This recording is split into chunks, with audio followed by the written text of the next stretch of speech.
Kamusta kayong lahat? Nandito na naman tayo sa Filipino Chill Recap. At ngayon, pag-uusapan natin ang superhero, action film na tinatawag na Eternals. Maghanda na kayo dahil sa mga spoilers na darating.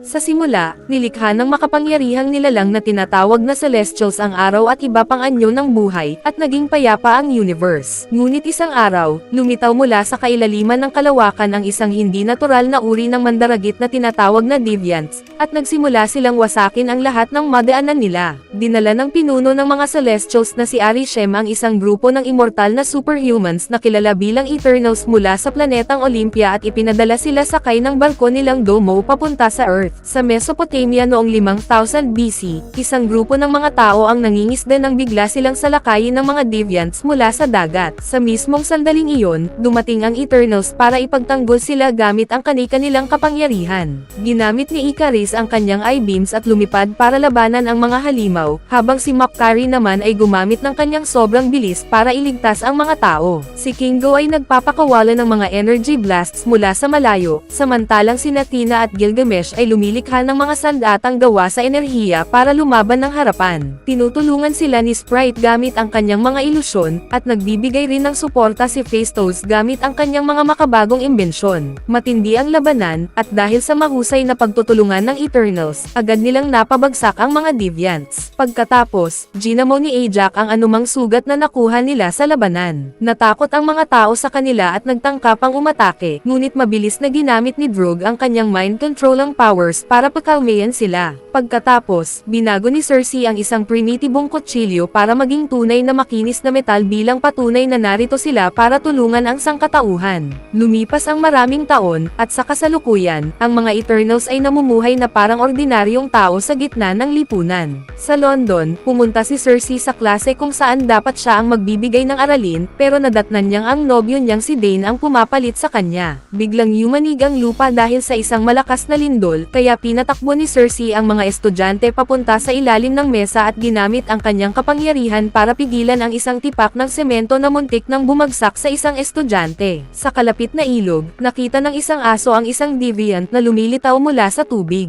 Kinagabihan, ipinagdiwang ni Cersei ang kaarawan ni Dane kasama ang ilang kaibigan.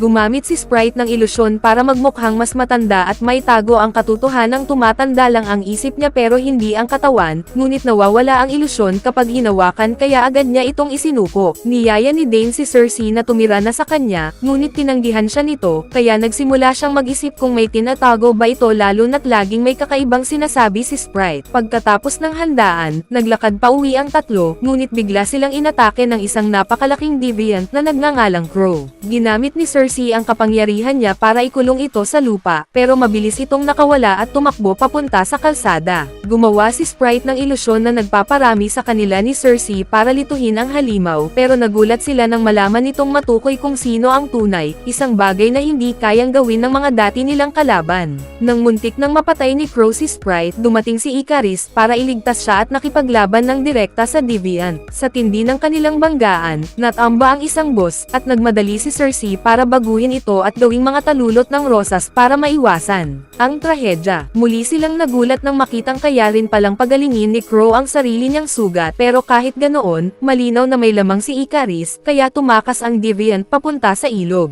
Pagkatapos nito, sinabi ni Cersei kay Dane ang totoo tungkol sa pagkakakilanlan niya. Itinanong ni Dane kung bakit hindi sila kailanman tumulong sa mga pinakamalalaking trahedya ng sangkatauhan. Ipinaliwanag ni Cersei na pinagbilinan silang huwag makialam sa mga bagay na may kinalaman sa pag-unlad ng lipunan ng tao. Pagkatapos nilang talunin ang mga Deviants noon, sinabi sa kanilang maghintay sa Earth hanggang oras na para makauwi. Sinabi rin ni Cersei na naging magkasama sila ni Icarus ng napakahabang panahon, ngunit hindi ito nagtagal. Pagbalik niya sa apartment niya, kinausap niya sina Sprite at Icarus tungkol sa nangyari. Pagdating nila sa conclusion na magkakaugnay ang lindol at ang paglitaw ng Deviant, nagpasya silang kailangan nilang buuin muli ang buong koponan. Bumalik sa alaala ang nangyari noong 575 BC sa Babylon. Umuunlad ang sangkatauhan sa gabay ng mga Eternals, na patuloy na lumalaban sa Deviants tuwing sinusubukan nilang umatake. Tuwing lumilitaw ang mga Deviants, marahas at walang habag silang umaatake, pero sabay-sabay at at perpektong nagtutulungan ang mga Eternals para mapuksa sila ng mabilis at halos walang hirap. Pagkatapos ng isang partikular na matinding labanan, ginamit ni Ajak ang kanyang espesyal na Power Stone para makipag-ugnayan kay Arishem.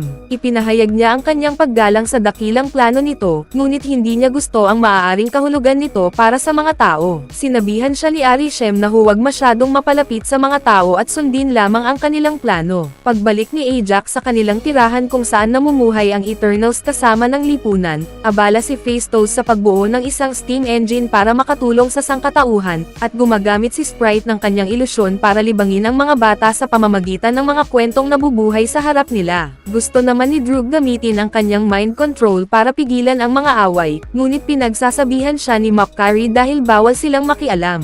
Samantala, madalas magkasama sina Ikaris at Cersei hanggang sa tuluyan silang mahulog sa isa't isa, at inamin nila ang kanilang pag-ibig habang saksi ang kagandahan ng mundo. Makalipas ang ilang taon, ikinasal sila sa Gupta Empire. Sa kasalukuyan, pumunta sina Cersei, Sprite, at Ikaris sa South Dakota sa rancho ni Ajak, pero natagpuan nila itong patay sa labas ng kanyang bahay. Umiyak si Sprite at gumamit ng ilusyon para maalala siya, at napag-isipang si Crow ang pumatay kay Ajak matapos higupin ang kapangyarihan nito, kaya marahil kaya nitong pagalingin ang sarili. Nang lumapit si Cersei para magluksa, lumabas mula sa katawan ni Ajak ang batong ipinagkaloob sa kanya ng mga Celestials at dumaikit ito kay Cersei. Dahil dito, saglit niyang nakita si Arishem na nagsasabing, malapit na ang oras, bago siya muling mawala ng tanaw. Tinuro ni Sprite na pinili ni Ajak si Cersei bilang kahalili nito, ngunit nag-aalala si Ikaris na baka ito ay Mudwyrite, kaya bumalik sa kanila ang isa pang alaala. Noong 1521 AD sa Tenochtitlan, nakikipaglaban ang grupo sa huling natitirang mga deviants sa planeta. Samantala, naglalaban ang mga tao, ngunit hindi pinayagan ni Ajak si Droog na pigilan ang labanan.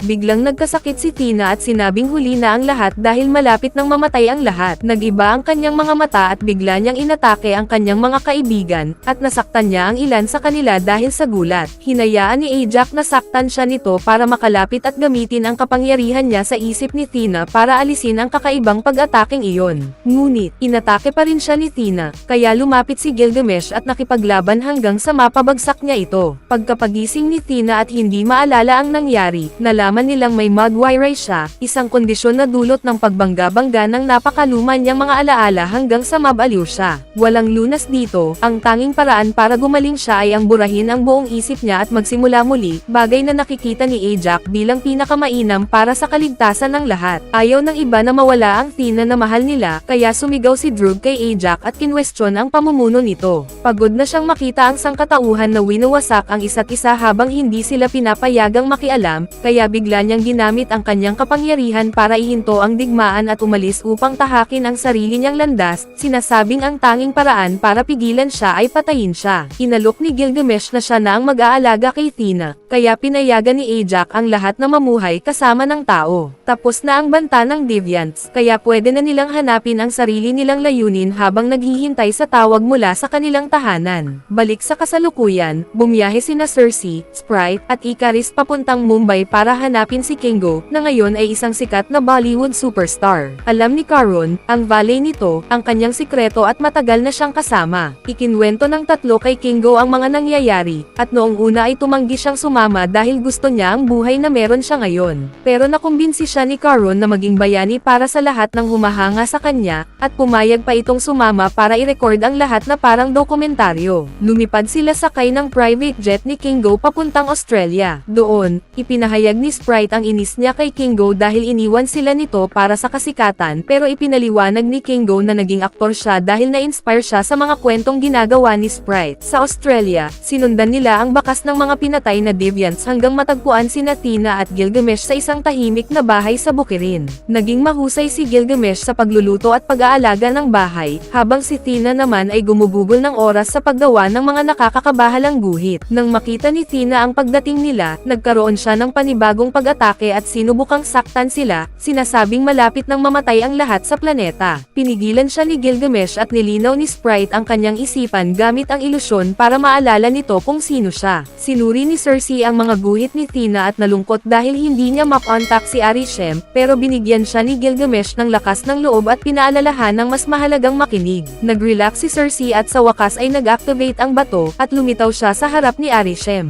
Sinabi nito na nagaganap na ang emergence, at ipinaliwanag ang tunay na layunin ng mga Eternals. Ipinadala sila para ihanda ang pagsilang ng Celestial na si Tiamat. Tuwing ilang libong taon ipinapanganak ang mga Celestials, at nagawa na nila ito sa maraming ibang planeta bago ang Earth. Nabubuo sila mula sa intelihenteng buhay, ngunit nahinto ang prosesong ito dahil sa mga deviants. Ngayon na nawala na ang mga iyon, sinabi ni Arishem na panahon na para burahin ang lahat ng buhay sa Earth para mabigyang daan si Tiamat. Nang inag si Cersei sa revelasyong ito, pero ipinagtanggol ni Arishem ang plano dahil bahagi lang ito ng siklo ng paglikha para sa kanilang uri. Pagkatapos, sinabi niyang hindi talaga umiiral ang Olympia, ginawa lamang siya at ang iba pang Eternals sa World Forge bilang mga artificial na nilalang para magamit ng mga Celestials. Hindi iyon maalala ni Cersei dahil near-reset ang kanilang mga alaala matapos ang bawat emergence. Higit pa roon, nilikha rin ni Arishem ang mga deviants para panatilihin ang balanse sa pagitan ng mga mandaragit at kanilang biktima, ngunit nawalan siya ng kontrol at naging mandaragit mismo ang mga deviants. Dahil dito, ginawa niyang hindi nag-i-evolve ang mga Eternals. Pagbalik ni Cersei, isinalaysay niya sa grupo ang lahat ng nalaman niya, at napagtanto nilang ang sakit ni Thena ay ang pagbukas ng kanilang lumang mga alaala para ipakita ang katotohanan. Nabigla at nasaktan sila malaman na artificial lang sila, pero karamihan ay nagdesisyong humanap ng paraan para iligtas ang sangkatauhan. Inisip nila na kailangan nilang hanapin si Droog at tingnan kung kaya niyang gamitin ang kanyang kapangyarihan para kontrolin ang isip ni Tiamat. Naglakbay ang Eternals sa Amazon.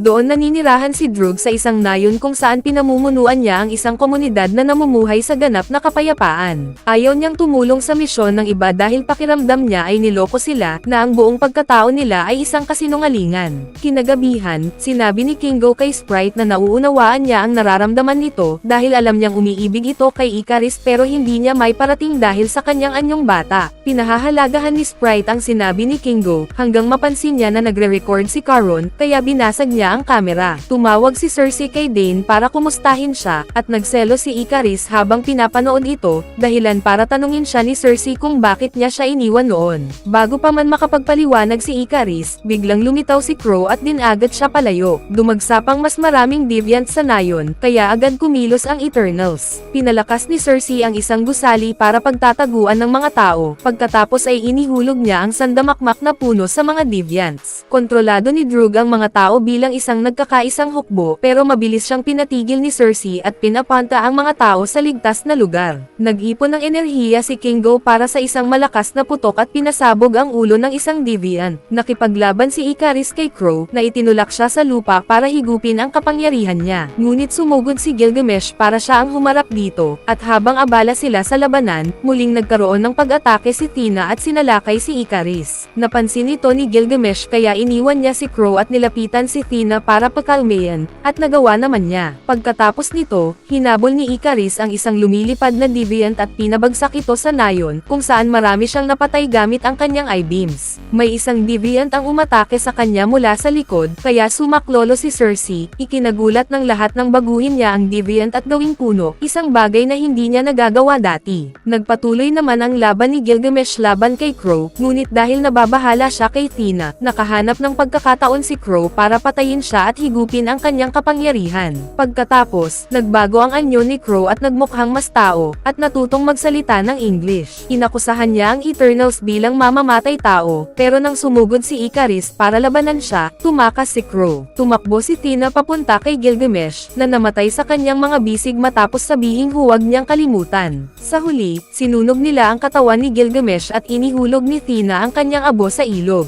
Doon naintindihan ni Droog na ang pagkontrol sa lahat ay magpapantay lang sa kanya sa isang deviant, kaya pumayag siyang sumama sa misyon. Ngunit hindi sapat ang lakas niya para kontrolin ang isang Celestial, kaya kailangan nilang hanapin si Phastos. Sa isa pang alaala, nasa Hiroshima sila noong 1945 pagkatapos ng pagbagsak ng atomic bomb. Nakaluhod si Phastos sa gitna ng pagwasak, umiiyak kay Ajak at pinagsisisihan na tinulungan niyang umunlad ang teknolohiya ng tao na nauwi lang sa pagpatay sa isa't isa. Dito siya nawalan ng tiwala sa sangkatauhan at nagpasya siyang talikuran ito. Balik sa kasalukuyan, dumating ang grupo sa Chicago at nagulat nang makita nilang may asawa at anak si Phastos sa isang suburban home. Pagkatapos marinig ang kwento, ipinaliwanag ni Phastos na ibinalik ng kanyang asawa ang pananampalataya niya sa sangkatauhan, pero hindi niya kayang iwan ang pamilya niya para sa isang mapanganib na misyon. Gayunman, sinabi ng asawa niya na dapat niya itong gawin kung nangangahulugang magkakaroon ng kinabukasan ang kanilang pamilya. Naglakbay ang Eternals papuntang Iraq kung saan ginamit nila ang kanilang mga kapangyarihan para ilabas ang Domo mula sa ilalim ng lupa. Doon pala naninirahan si Makari, na lumalabas lang gamit ang kanyang bilis para kumuha ng supplies. Naisip ni Phastos ang ideya ng pag-uugnay ng kapangyarihan nila sa pamamagitan ng Unimind para mailipat nila ang kanilang lakas kay Droog upang makontrol niya si Tiamat. May pagdududa si Kingo tungkol dito, at sinabi nilang dalawa ni Sprite na mas gugustuhin nilang sundin ang landas ni Ikaris na halatang may mga alinlangan din. Ngunit sinabi ni Ikaris na hindi siya ang iniisip ni Kingo na siya. Pagkatapos ay binal ika ni Ikaris ang isa pang alaala. 6 na araw ang nakalipas, binisita siya ni Ajak at sinabi sa kanya na nalalapit na ang emergence, at dito nalaman nating alam na pala ni Ikaris ang buong katotohanan.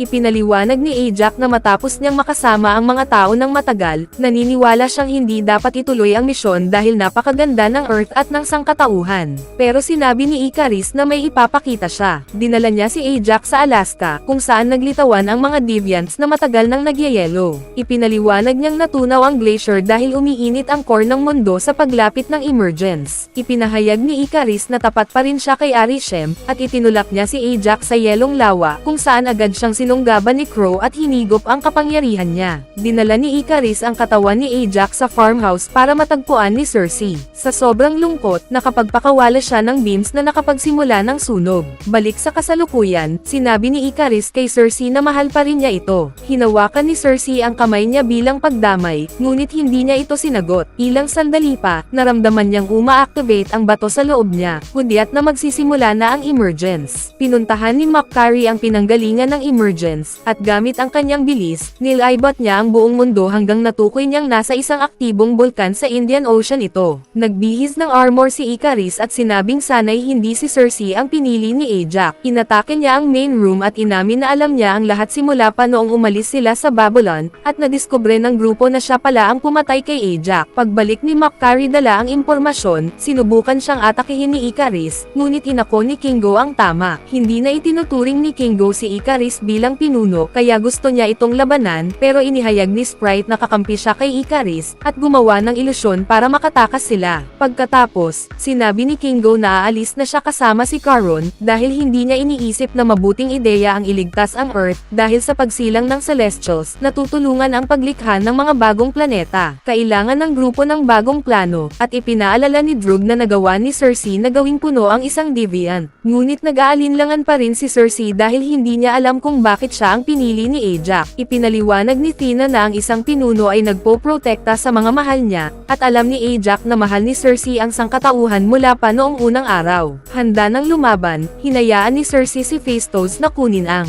bato mula sa katawan niya para bigyan ng lakas ang Unimind. Naglakbay ang Eternals papunta sa bulkan. Inutusan ni Ikaris si Sprite na bantayan ang emergence habang siya naman ay sumalakay sa barko. Nakipaglaban sa kanya si Tina para maabala siya habang ina-activate ng iba ang Unimind na nagpahinto sa bulkan. Sumugod si Ikaris upang pigilan sila, sinunggaban niya si Droog at pinatay gamit ang I-beams, pagkatapos ay inatake ang barko para pabagsakin ito. Galit na galit si Makari at nakipaglaban kay Ikaris, habang sumasabog ang bulkan sa likuran nila. Umakyat si Cersei sa bulkan para tingnan kung may magagawa pa siya. Sina Tina, Makari, at Gilgamesh, sa ilusyon na alaala, ay nakipagsabay kay Makari laban kay Ikaris, pero masyado itong malakas. Dumating si Crow at sumali sa laban, pero ayaw ng iba na lumakas pa ito kaya inuna nilang atakihin ito. Ikinulong ito ni Makari sa isang ipu-ipong lupa, at tinadyakan ito ni Tina papasok sa isang kuweba. Ginamit ni Ikaris ang pagkakataon para habulin si Cersei, ngunit ginamit ni Phastos ang nilikha niyang bitag para ikulong siya. Sa loob ng kuweba, ginamit ni Crow ang boses ni Gilgamesh para guluhin ang ang isip ni Tina, at muntik niya itong maaga, pero nang masabi niya ang salitang, remember, nagising si Tina at agad siyang pinatay. Sa tuktok ng bulkan, nagulat si Cersei nang makita si Ajax, pero bigla siyang sinaksak, ilusyon lang pala ito ni Sprite, na matagal nang naiinggit kay Cersei dahil nagkaroon ito ng buhay adulto. Ihahanda na sana niya ang kapangyarihan para pabilisin ang emergence, pero dumating si Droog at pinabagsak siya. Umuga ang lupa at nagwala ang dagat habang umuusbong si Tiamat mula sa bulkan. Tumayo si Cersei sa ibabaw nito at sinubukang gamitin ang kapangyarihan niya para pigilan ito. Nakawala si Ikaris mula sa bitag at sinugod siya, pero nang makita niya si Cersei, binalot siya ng mga alaala at hindi niya nagawang patayin siya. Ginamit ni Cersei ang pagkakataon para i-activate ang Unimind, at nagawa niyang palakasin ang kapangyarihan niya upang baguhin si Tiamat at gawing napakalaking batong estatwa.